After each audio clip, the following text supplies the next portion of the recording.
Shalom Bapak Ibu, saudara-saudari yang dikasihi di dalam Tuhan kita Yesus Kristus. Selamat hari Minggu, selamat beribadah online. Mari kita pakai kesempatan yang Tuhan berikan ini dengan kerinduan hati untuk memuji Tuhan. Belum pernah ada kasih manapun di dunia yang sanggup menerima kita apa adanya, yang sanggup mengubahkan hidup kita menjadi baru, selain dari kasih Tuhan kita Yesus Kristus. Kasih-Mu tiada duanya.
Selain kasih-Mu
Mari kita masuk ke dalam hadirat Tuhan.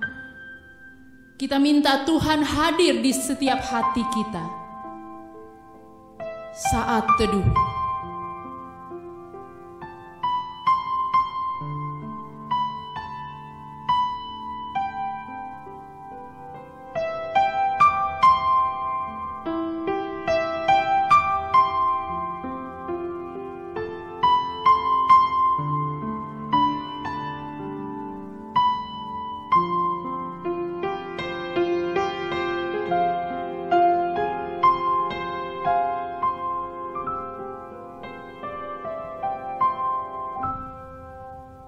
Amin.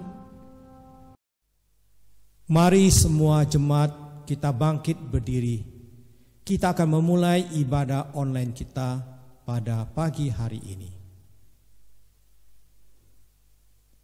Ibadah online ini dimulai dengan satu pengakuan bahwa pertolongan kita dalam nama Tuhan yang menjadikan langit dan bumi dan beserta dengan segala isinya.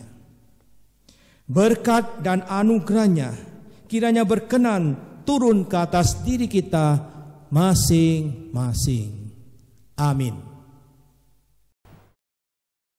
Maka jiwaku pun memuji-Mu, sungguh besar dan dahsyatnya Allah kita.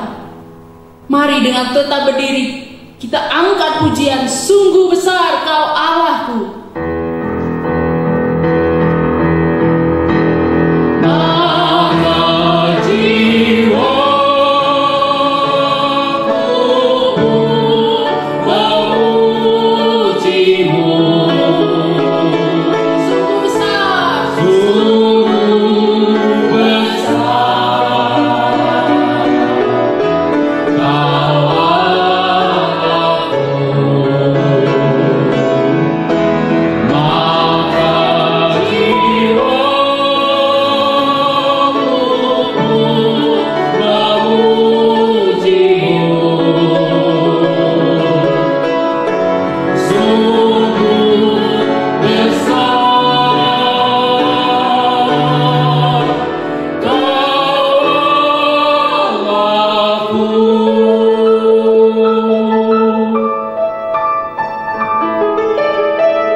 Kristus memanggilku, sukacita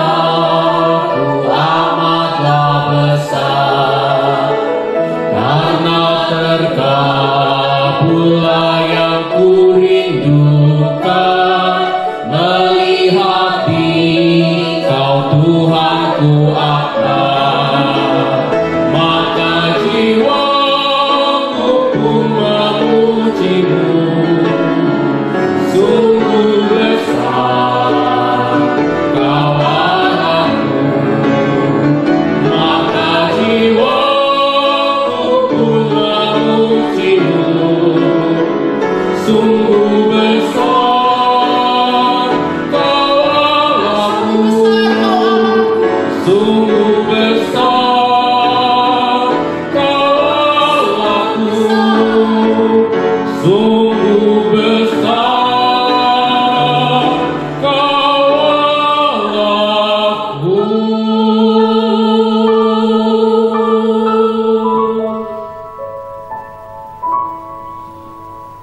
Mari dengan tetap berdiri, kita akan bersama segenap umat Tuhan mengikrarkan pengakuan iman rasuli. Pengakuan iman rasuli. Aku percaya kepada Allah, Bapa yang Maha Kuasa, Halik langit dan bumi, dan kepada Yesus Kristus anaknya yang tunggal Tuhan kita, yang dikandung daripada Roh Kudus, lahir dari anak darah Maria, yang menderita sengsara di bawah pemerintahan Pontius Pilatus, disalibkan, mati dan dikuburkan, turun ke dalam kerajaan maut. Pada hari yang ketiga, bangkit pula dari antara orang mati, naik ke surga, duduk di sebelah kanan Allah, Bapa yang Maha Kuasa. Dan dari sana Ia akan datang untuk menghakimi orang yang hidup dan yang mati. Aku percaya pada Roh Kudus, gereja yang kudus dan am, persekutuan orang kudus, pengampunan dosa, kebangkitan tubuh, dan hidup yang kekal. Amin. Jemaat dipersilakan duduk. Firman Tuhan hari ini bertemakan membangun keluarga kudus, yang akan dibawakan oleh Evangelis Taufik Apri Susanto. Dia sanggup, Yesus sanggup melakukan perkara yang besar. Dia sanggup memulihkan hidup kita.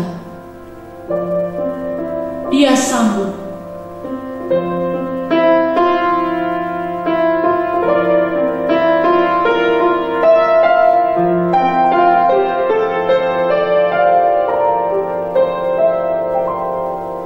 Yesus Tuhan, mulialah nama-Nya. Yesus Allahku, besar kasih-Nya. Dahulu, sekarang, dan sampai selamanya. Kasih-Nya tak pernah berubah. Yesus Tuhan, mulialah nama-Nya. Yesus Allahku, besar kuasa-Nya. Dahulu, sekarang, dan sampai selamanya. Kuasa-Nya tak pernah berubah. Dia sanggup, Yesus sanggup melakukan perkara yang besar. Dia sanggup, Yesus sanggup memulihkan yang terluka, menyembuhkan yang menderita. Dia sanggup memulihkan hidupku.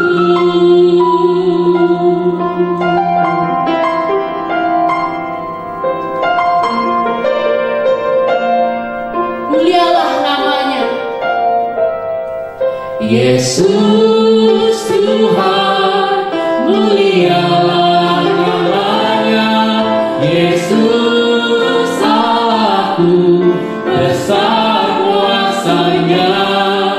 Dahulu, sekarang, dan sampai selamanya. Kuasa-Nya tak pernah berubah. Dia sanggup, Yesus sanggup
Dia sanggup memulihkan hidupku. Dia sanggup memulihkan. Dia sanggup memulihkan hidupku. Tuhan sanggup. Dia sanggup memulihkan hidupku.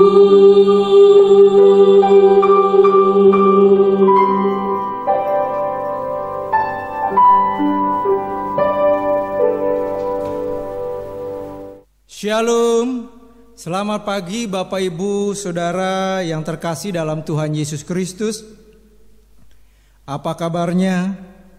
Saya berharap Bapak Ibu Saudara sekalian dalam keadaan yang sehat secara rohani maupun sehat secara jasmani.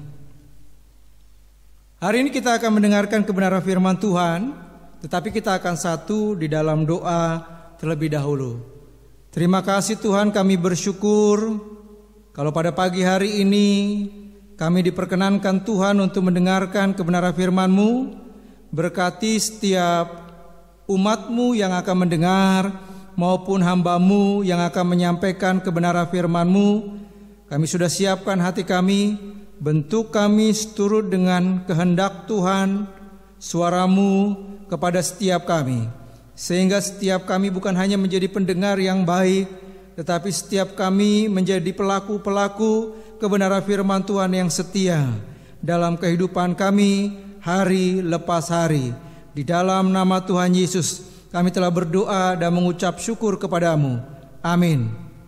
Bapak Ibu Saudara yang terkasih dalam Tuhan Yesus Kristus, kebenaran firman Tuhan pada pagi hari ini diambil di dalam Keluaran pasal yang ke-20 ayat yang ke-14 dan ayat yang ke-17. Saya akan bacakan untuk Bapak Ibu Saudara sekalian. Ayat yang ke-14, jangan berzina. Ayat yang ke-17, jangan mengingini rumah sesamamu, jangan mengingini istrinya atau hambanya laki-laki atau hambanya perempuan atau lembunya, atau keledainya, atau apapun yang dipunyai sesamamu. Bapak Ibu Saudara yang terkasih dalam Tuhan Yesus Kristus, temanya adalah membangun keluarga kudus. Bulan Juni ini adalah bulan keluarga. Itulah sebabnya Sinode GKPI mengusung tema-tema yang berkaitan tentang keluarga sepanjang bulan Juni ini. Minggu pertama atau minggu yang lalu kita mendengar para hamba-hamba Tuhan dalam lingkup Sinode GKPI telah menyampaikan kebenaran firman Tuhan dengan tema membangun mesbah keluarga. Minggu ini semua hamba Tuhan di bawah GKPI menyampaikan firman Tuhan berkaitan tentang membangun keluarga kudus. Minggu depan berkaitan tentang peran orang tua dan anak-anak dalam keluarga. Minggu keempat berkaitan menjadi keluarga yang diberkati dan kemudian menjadi berkat bagi banyak orang. Nah, Bapak Ibu Saudara yang terkasih dalam Tuhan Yesus Kristus, membangun keluarga kudus menjadi sesuatu yang penting dan harus ditekankan kepada setiap keluarga-keluarga, secara khusus yang ada di seluruh gereja GKPI, Gereja Kristen Pengabar Injil. Kenapa penting? Karena membangun keluarga kudus ini menjadi sorotan, menjadi perhatian khusus dari Allah. Itulah sebabnya dari 10 butir hukum Taurat, ada 2 butir yang berbicara tentang kekudusan dalam keluarga. Bagian firman Tuhan tadi yang sudah saya bacakan kepada Bapak Ibu Saudara sekalian, itu menjadi 2 butir yang sangat penting untuk menjaga kekudusan dalam keluarga. Dikatakan jangan berzina, jangan mengingini apapun yang dimiliki oleh keluarga lain atau orang lain, termasuk jangan mengingini istrinya, jangan mengingini hambanya laki-laki atau mengingini hambanya perempuan.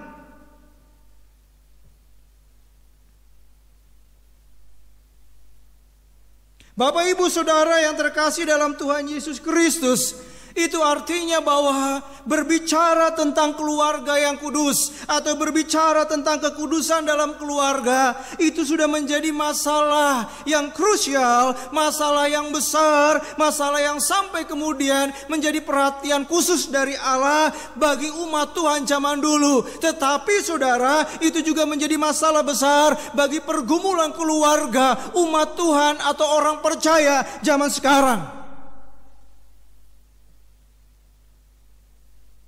Masalah berkaitan tentang perzinahan, masalah berkaitan tentang pelakor atau perebut laki orang, masalah berkaitan tentang pebinor atau perebut bini orang, saudara, itu menjadi permasalahan orang-orang percaya zaman dahulu dan juga menjadi permasalahan orang-orang percaya pada zaman sekarang.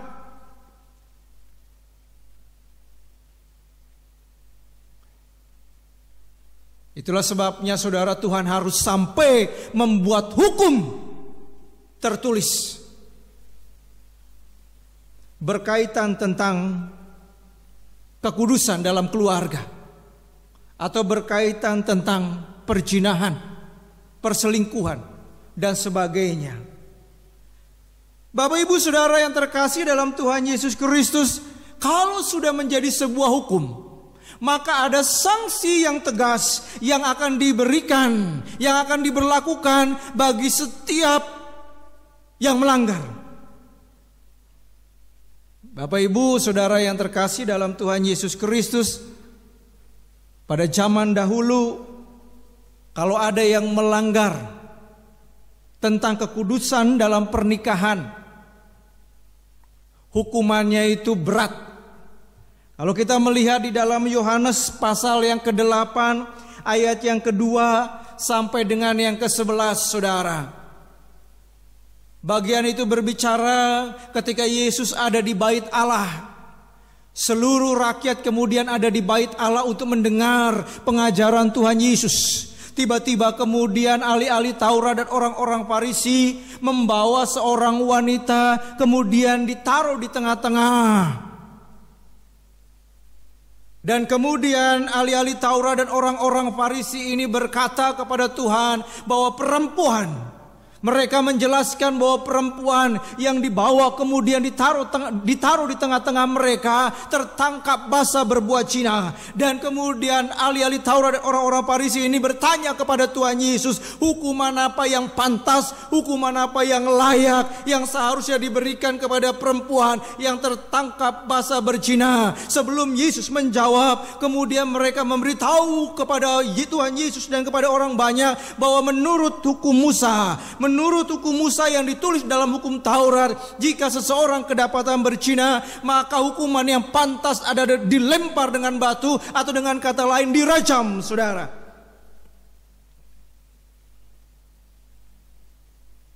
Hukumannya berat pada zaman dahulu.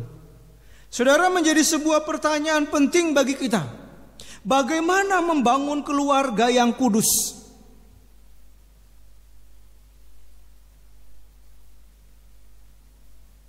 Karena pernikahan atau keluarga merupakan lembaga pertama yang diciptakan Allah, maka yang perlu kita perhatikan adalah prinsip-prinsip atau dasar-dasar pernikahan mula-mula yang sudah diatur sedemikian rupa oleh Allah itu seperti apa.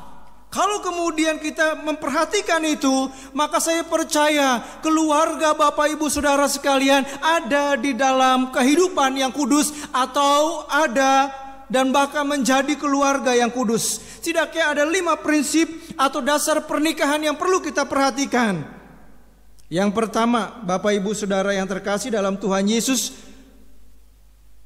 prinsip yang pertama dalam pernikahan Kristen adalah tidak sejenis. Kalau kita melihat di dalam Kejadian pasal 1 ayat yang ke-27 dikatakan, maka Allah menciptakan manusia itu menurut gambarnya, Menurut gambar Allah diciptakannya dia, laki-laki dan perempuan diciptakannya mereka. Manusia diciptakan Allah menurut gambarnya. Tetapi di situ dikatakan bahwa manusia diciptakan Tuhan itu berbeda jenis kelamin. Ada laki-laki dan kemudian ada perempuan. Jadi yang diciptakan manusia itu tidak semuanya laki-laki, tetapi ada perbedaan jenis kelamin. Ada laki-laki dan kemudian ada perempuan. Kemudian saudara, Kejadian 1 ayat yang ke-28 dikatakan, Allah memberkati mereka, lalu Allah berfirman kepada mereka, beranak cuculah dan bertambah banyak, penuhilah bumi dan taklukkanlah itu, berkuasalah atas ikan-ikan di laut dan burung-burung di udara, dan atas segala binatang yang merayap di bumi. Allah memberkati mereka dikatakan. Allah memberkati mereka dalam pernikahan kudus, saudara. Mereka yang dimaksud adalah laki-laki dan perempuan.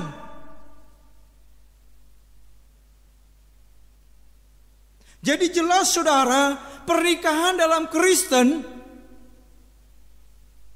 itu adalah tidak sejenis. Bahkan dikatakan di situ, setelah Allah memberkati mereka, beranak cuculah dan bertambah banyak. Itu artinya hubungan pernikahan yang bisa kemudian menghasilkan keturunan adalah pernikahan yang tidak sejenis, yaitu laki-laki dan perempuan. Kemudian kalau kita melihat lagi di dalam Kejadian pasal 2 ayat yang ke-18 dikatakan di sana, Tuhan Allah berfirman, tidak baik kalau manusia itu seorang diri saja, aku akan menjadikan penolong baginya yang sepadan dengan dia. Allah berkata kepada Adam bahwa Adam tidak baik seorang diri saja. Itulah sebabnya kemudian Allah menjadikan penolong baginya yang sepadan dengan dia. Penolong yang sepadan dengan Adam itu bukan laki-laki, saudara. Itulah sebabnya dilengkapi lagi, diperjelas dari Kejadian pasal 2 ayat yang ke-22 dikatakan, dan dari rusuk yang diambil Tuhan Allah dari manusia itu dibangunnyalah seorang perempuan, lalu dibawanya kepada manusia itu. Yang dibawa Allah kepada manusia itu, yang kemudian dijadikan sebagai penolong yang sepadan dengan Adam, itu dikatakan adalah seorang perempuan. Jelas dikatakan seorang perempuan, bukan laki-laki yang menjadi penolong yang sepadan untuk Adam.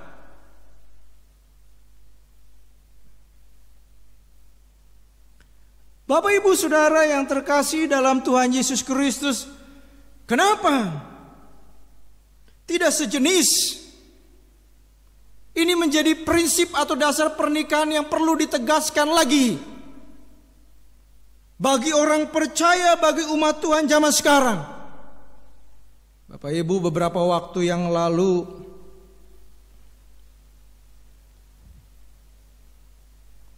masalah yang besar adalah berkaitan juga tentang LGBT, lesbian, gay, biseksual, dan transgender. Bahkan kelompok-kelompok ini, saudara, ingin melegalkan hubungan mereka di dalam hukum negara.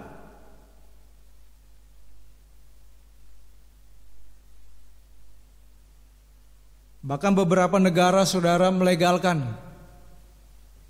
pernikahan sesama jenis dengan alasan hak asasi manusia. Apapun alasannya sudah jelas, saudara. Alkitab mengatakan bahwa pernikahan sejenis sangat bertentangan dengan firman Tuhan.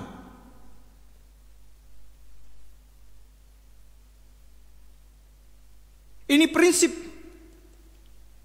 pertama atau dasar pertama dalam pernikahan Kristen yang dijelaskan oleh firman Tuhan.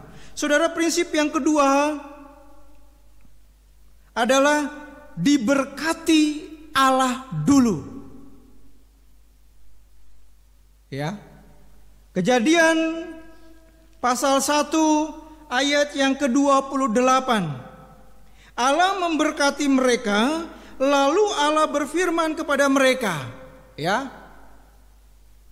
Allah memberkati mereka, Allah menikahkan mereka, laki-laki dan perempuan dalam pernikahan yang kudus terlebih dahulu, baru kemudian ada firman yang mengatakan, beranak cuculah dan bertambah banyak, penuhilah bumi dan taklukkanlah itu dan sebagainya. Saudara, jelas dalam prinsip pernikahan Kristen diberkati dulu dalam pernikahan yang kudus di gereja, disaksikan oleh hamba Tuhan, disaksikan oleh pengurus gereja, setiap umat Tuhan di dalam pernikahan yang kudus. Baru kemudian memiliki keturunan, baru kemudian menghasilkan keturunan. Jadi prinsip pernikahan dalam bagian ini jangan dibalik-balik. Menghasilkan keturunan dulu, baru kemudian diberkati di gereja. Itu sudah keliru dan salah besar.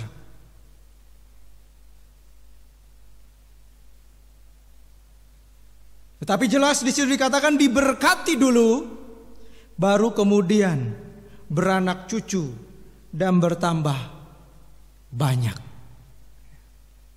Bapak Ibu Saudara yang terkasih dalam Tuhan Yesus, ini juga menjadi sebuah prinsip yang perlu ditekankan kepada setiap umat Tuhan zaman sekarang, secara khusus untuk generasi muda yang akan membentuk kehidupan berkeluarga. Ya. Bapak Ibu Saudara yang terkasih dalam Tuhan Yesus, seringkali gereja kecolongan dalam hal ini, dalam bagian ini saudara. Ada banyak kemudian generasi muda yang mau berkeluarga, datang ke gereja, datang ke hamba Tuhan, datang ke pengurus gereja, kemudian meminta menikah segera. Setelah diusut, punya usut, ternyata karena sudah hamil duluan. Pernikahan yang baik di gereja harus melalui yang namanya bimbingan pranikah. Pernikahan yang baik di gereja harus melalui yang namanya konseling pranikah atau bina pranikah terlebih dahulu. Kemudian siap masuk di dalam pernikahan. Setelah menikah kemudian hamba Tuhan dan gereja tetap memperhatikan kehidupan rumah tangga yang baru itu. Jangan dilepas, masih tetap ada di dalam pengawasan konseling para hamba-hamba Tuhan.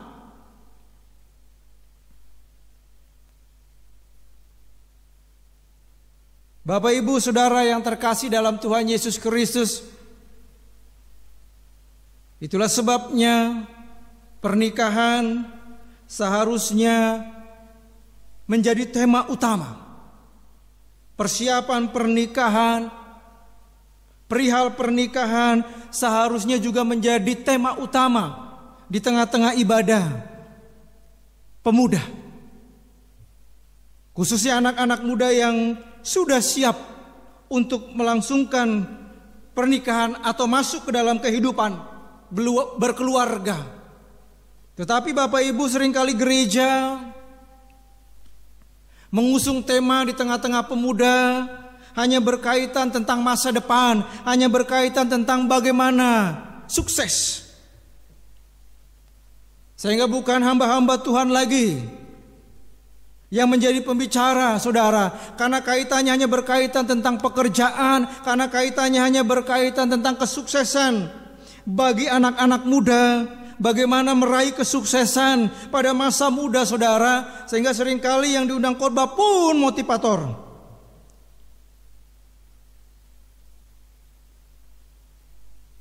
Dan pernikahan tidak ditekankan lagi di dalam ibadah-ibadah pemuda. Ini prinsip, saudara. Kemudian, saudara, prinsip yang ketiga adalah monogami. Ya. Kejadian pasal yang kedua, ayat yang ke-22 dikatakan, Dan dari rusuk yang diambil Tuhan Allah dari manusia itu, dibangunnyalah seorang perempuan, lalu dibawanya kepada manusia itu. Saudara perhatikan baik-baik, di situ tidak hanya menjelaskan Adam akan menikah dengan seorang perempuan atau menikah dengan yang berbeda jenis kelamin dengannya, tetapi di situ dikatakan seorang. Yang dibawa Allah kepada Adam itu bukan dua orang, saudara, tetapi yang dibawa kepada Adam kemudian diberkati dalam pernikahan kudus yang pertama, yaitu oleh Allah secara langsung, saudara, adalah seorang. Dikatakan Adam menikah dengan seorang perempuan, saudara.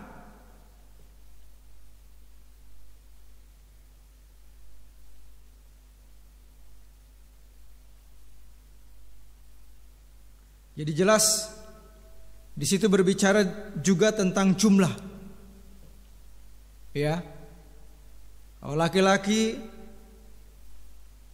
dengan seorang perempuan. Kalau kemudian perempuan dengan seorang laki-laki. Waktu saya pelayanan, saudara, di tempat yang lama, sebelum di GKPI Bajem Geria Permata, saudara, waktu itu saya masih lajang jadi hamba Tuhan, belum bisa memberkati pernikahan, sehingga kalau ada pernikahan di gereja harus ada pendeta dari sinode yang kemudian memberkati pernikahan jemaat darah. Dan kemudian dalam pemberkatan itu rupa-rupanya hamba Tuhan itu lupa menjelaskan satu-satunya yang sah.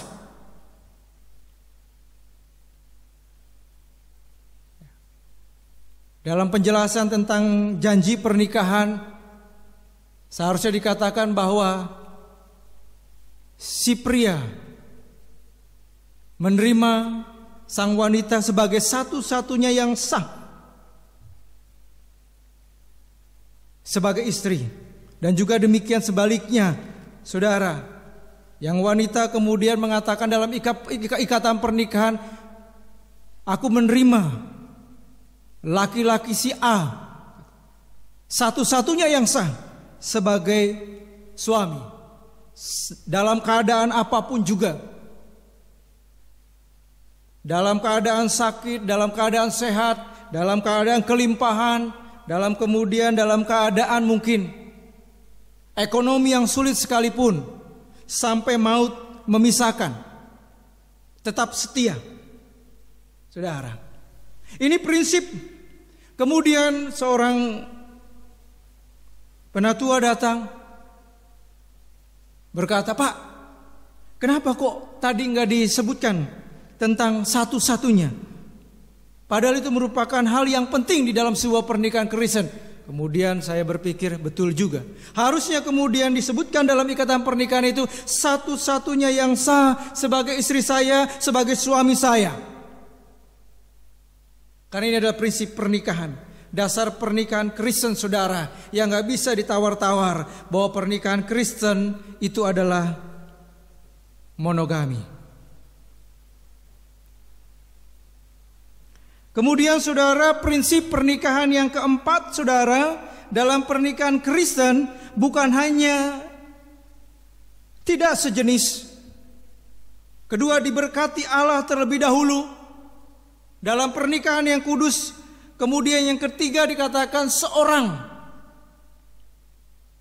istri atau seorang suami. Tidak lebih daripada itu, saudara, sampai maut memisahkan. Kemudian prinsip pernikahan Kristen yang keempat adalah satu tempat tinggal. Kejadian 2 ayat yang ke-24 dikatakan demikian. Sebab itu seorang laki-laki akan meninggalkan ayahnya dan ibunya dan bersatu dengan istrinya sehingga keduanya menjadi satu daging. Saudara, bagian ini berbicara kalau kemudian sudah diberkati, kalau kemudian sudah menikah, saudara, di situ dikatakan tidak boleh LDR, tidak boleh kemudian mereka terpisah oleh jarak, mereka harus ada di dalam satu tempat, saudara. Kalau sudah menikah harus ada di dalam satu tempat tinggal yang sama. Tidak boleh kemudian kalau sudah menikah suaminya tinggal di tempat A, kemudian istrinya tinggal di tempat B. Tidak ada di dalam satu tempat tinggal atau dalam satu rumah, saudara. Kalau masih pacaran masih boleh LDR. Tapi kalau sudah menikah harus satu tempat. Itulah sebabnya kemudian tadi ayat yang ke-24 berkata, sebab itu seorang laki-laki akan meninggalkan ayahnya dan ibunya dan bersatu dengan istrinya. Gak boleh setelah menikah kemudian laki-laki masih tetap tinggal di rumah orang tuanya, kemudian yang wanita istrinya kemudian tinggal di rumah orang tuanya, saudara. Tetapi di situ dikatakan laki-laki kalau sudah menikah meninggalkan rumah orang tuanya kemudian bersatu dengan istrinya.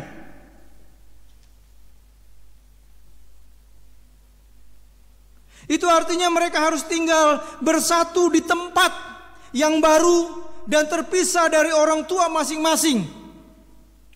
Entah mungkin masih ngontrak terlebih dahulu karena belum sanggup kemudian untuk beli rumah. Entah mungkin masih kos, atau entah masih tinggal di rumah dinas. Yang laki-laki, saudara, yang penting yang ingin ditekankan dalam bagian ini, mereka tinggal bersatu di tempat atau rumah yang sama dan tidak terpisahkan oleh tempat. Tetapi saudara, kalaupun harus terpaksa tinggal di PMI atau Pondok Mertua Indah, maka di situ dikatakan mereka harus tinggal di rumah orang tua yang wanita.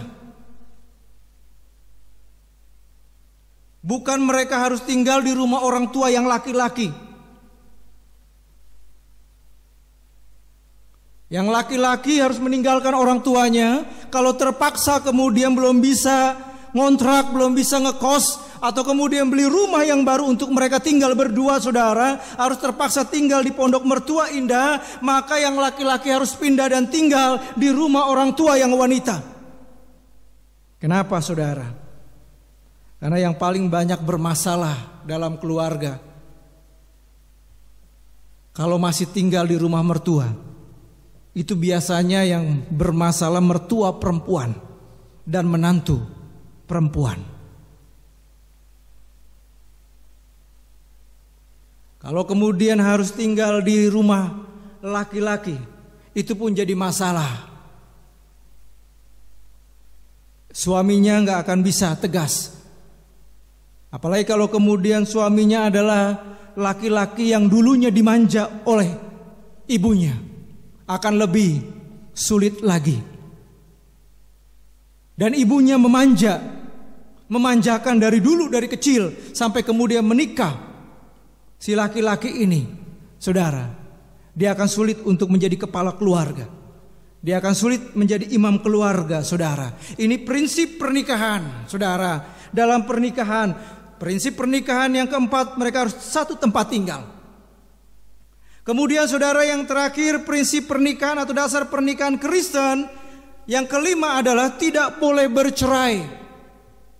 Kejadian pasal yang keempat ayat yang pertama, kemudian manusia itu bersetubuh dengan Hawa istrinya dan mengandunglah perempuan itu, lalu melahirkan Kain. Maka kata perempuan itu, aku telah mendapat seorang anak laki-laki dengan pertolongan Tuhan. Saudara, masalah apapun juga yang terjadi dalam kehidupan keluarga, tidak boleh memisahkan mereka, tidak boleh menceraikan mereka, karena hanya maut yang bisa menceraikan mereka. Masalah ekonomi tidak bisa menceraikan mereka, saudara. Itulah sebabnya ada ikatan perjanjian pernikahan. Ketika mereka melangsungkan pernikahan di gereja, aku akan tetap setia, aku akan tetap mengasihi, meskipun dalam keadaan yang berlimpah, meskipun dalam mungkin usaha atau pekerjaan yang kemudian bangkrut dan sebagainya, saudara. Tidak dijadikan itu masalah kemudian bangkrut atau usaha yang kemudian macet, itu dijadikan sebagai sebuah alasan untuk kemudian yang lain menuntut perceraian dengan pasangannya.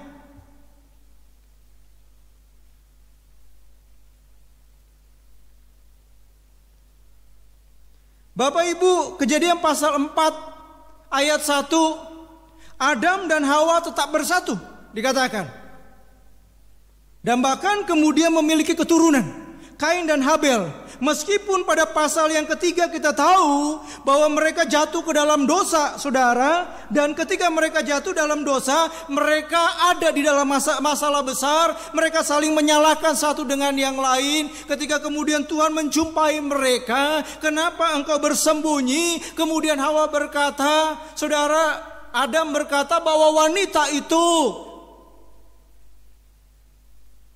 yang sudah memberi aku makan pohon yang dilarang Tuhan, saudara. Adam menyalahkan Hawa, kemudian Hawa menyalahkan iblis, dan mungkin bisa jadi bahwa Hawa juga menyalahkan Adam. Kenapa kemudian gak menegaskan? Kenapa kemudian sebagai imam engkau gak melarang aku untuk makan itu? Bahkan engkau ikut makan bersama-sama dengan aku. Ketika aku berikan buah itu engkau pun makan, tapi tidak melarang. Itu artinya di antara mereka sedang terjadi masalah yang besar, saudara. Saling menyalahkan satu dengan yang lainnya. Tetapi kita melihat, saudara, dalam bagian ini, meskipun mereka ribut besar, tetapi tidak ada di antara mereka yang kemudian minta cerai. Hawa kemudian datang kepada Adam, dan kemudian kalau gitu kita cerai aja. Adam juga berkata kepada Hawa, tidak berkata bahwa minta cerai. Kalau begitu engkau adalah pasangannya, tidak bisa menjadi penolong yang sepadan dengan aku. Kalau gitu kita bercerai saja. Tidak, saudara. Itulah sebab mereka tetap datang kepada Tuhan. Ketika mereka datang kepada Tuhan minta pertolongan, jalan keluar untuk masalah mereka, keretakan itu kemudian bisa dipulihkan. Dan terbukti di dalam pasal yang keempat ayat yang ke-1, mereka tetap ada di dalam satu pernikahan. Meskipun mereka pernah mengalami yang namanya ribut besar, permasalahan besar, saudara, tapi mereka tidak bercerai. Bahkan di situ dikatakan mereka memiliki keturunan. Bapak, Ibu, saudara yang terkasih dalam Tuhan Yesus Kristus, inilah prinsip-prinsip pernikahan Kristen atau dasar dalam pernikahan Kristen yang perlu diketahui oleh setiap keluarga-keluarga Kristen, oleh setiap anak-anak muda sekalipun, supaya mereka punya pondasi sebelum mereka membangun rumah tangga. Mereka memiliki pondasi tentang dasar-dasar pernikahan Kristen yang seperti apa yang seharusnya mereka ketahui. Bapak, Ibu, saudara yang terkasih dalam Tuhan Yesus Kristus, kesimpulannya adalah kalau prinsip-prinsip pernikahan, dasar-dasar pernikahan di atas, ya, 5 dasar pernikahan atau prinsip pernikahan Kristen tidak sejenis, diberkati Allah terlebih dahulu, seorang, ya, artinya monogami, kemudian satu tempat tinggal, nggak boleh LDR, saudara, dan bahkan kemudian tidak boleh bercerai. Kita pahami, saudara. Maka saya percaya bahwa pernikahan Bapak Ibu saudara sekalian, saya percaya bahwa keluarga Bapak Ibu saudara sekalian akan aman. Tetap ada di dalam kekudusan dalam rumah tangga sampai maut memisahkan, saudara. Saya percaya kalau ini dipahami dan dilakukan oleh setiap rumah tangga Kristen, keluarga Kristen, pernikahan Kristen, saya percaya tidak ada perselingkuhan yang terjadi. Tidak ada kemudian perzinahan dalam keluarga. Tidak ada yang namanya pelakor, tidak ada kemudian yang namanya pebinor dan sebagainya, saudara.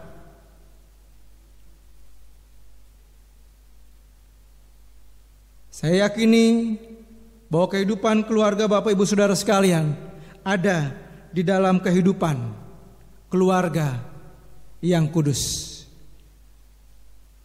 Amin. Mari kita berdoa. Bapak Ibu, terima kasih Tuhan. Kami bersyukur kami sudah mendengarkan kebenaran firman-Mu. Berkati setiap umat-Mu yang sudah mendengar dan hamba-Mu yang sudah menyampaikan kebenaran firman Tuhan. Dan biarlah setiap kami memahami tentang prinsip-prinsip pernikahan Kristen menurut Allah, didasarkan atas kebenaran firman Tuhan. Ada 5 prinsip ini boleh dipahami, dimengerti.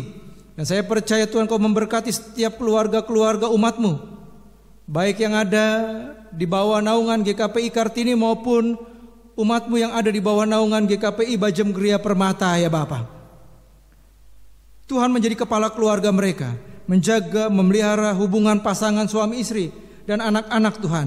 Keluarga-keluarga Kristen ada di dalam naungan kasih dan kuasa Tuhan. Terima kasih, kami bersyukur. Inilah doa kami dan bersyukur untuk kebenaran firman Tuhan yang sudah kami dengar. Di dalam nama Tuhan Yesus kami telah berdoa dan mengucap syukur kepadamu. Amin.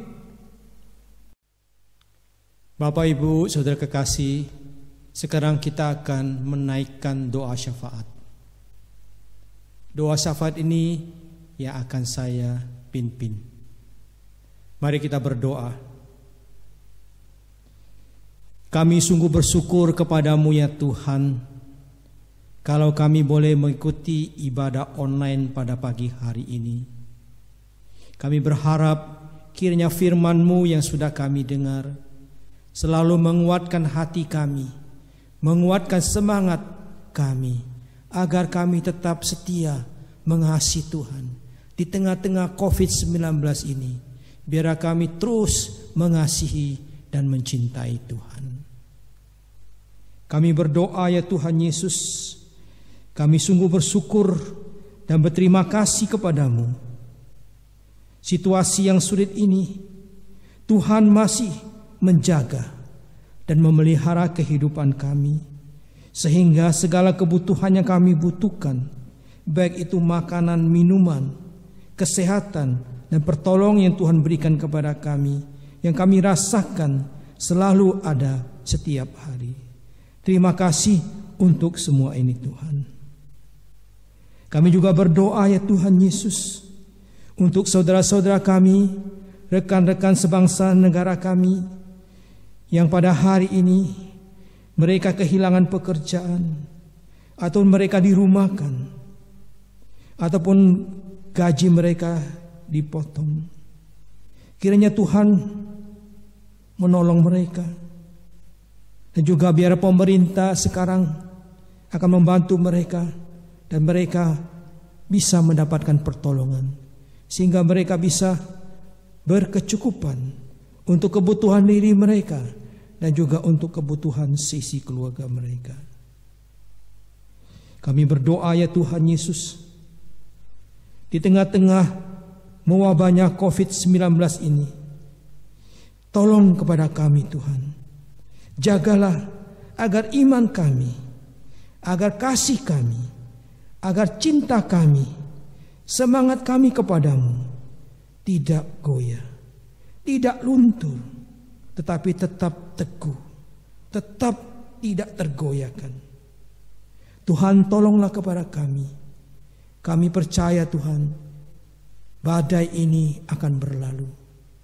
Tapi Tuhan tolong kepada kami, supaya kami bisa mengatasi, bisa Tuhan kuat menghadapi semua badai ini. Kami percaya hanya dengan pertolongan-Mu, hanya dengan belas kasihan-Mu, hanya dengan bantuan yang Tuhan berikan kepada kami bisa menghadapi semua ini. Maka itu Tuhan, betapa pentingnya kami Engkau tolong, Engkau bantu, supaya kami tetap menjadi orang-orang yang setia di tengah kesulitan di tengah mewabahnya COVID-19 ini, agar kami tetap setia mengiring Engkau, mengikut Engkau. Terima kasih Tuhan. Inilah doa kami Bapa yang kami panjatkan dan kami alaskan hanya dalam nama Tuhan kami, Yesus Kristus. Kami sudah berdoa. Amin. Mari jemaat sekalian kita bangkit berdiri. Kita akan mengakhiri ibadah pada hari ini dengan menyanyikan doksologi.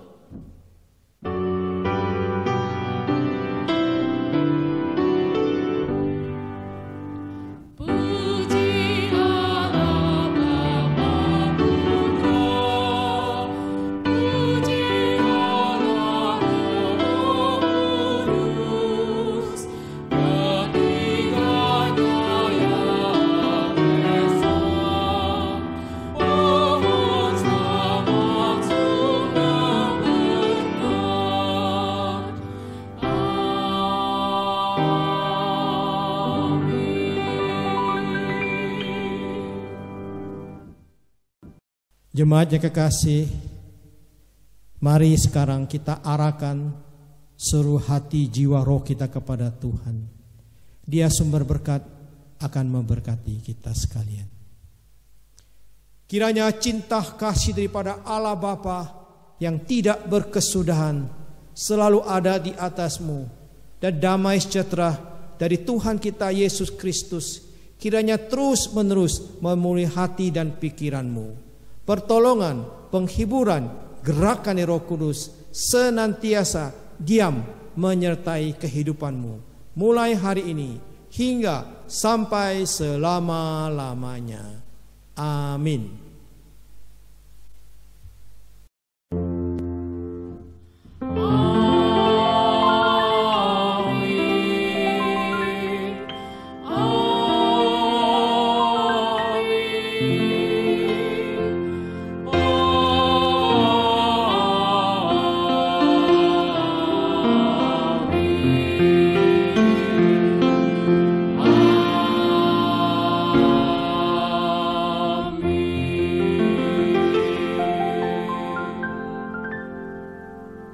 Jemaat dipersilahkan duduk.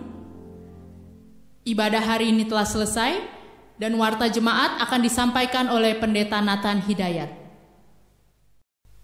Ya Bapak Ibu Saudara kekasih, kita akan mendengarkan pengumuman.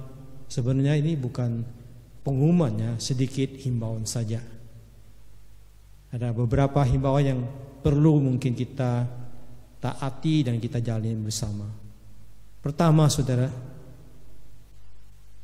sebagai warga negara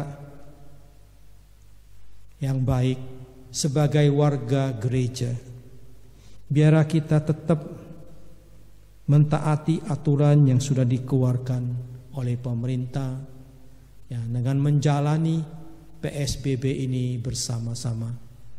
Mari kita bersatu bersama ya, bergandeng tangan memerangi COVID-19 ini. Kami percaya saudara, kalau kita bersatu, kita bisa ya, melewati badai ini dengan baik.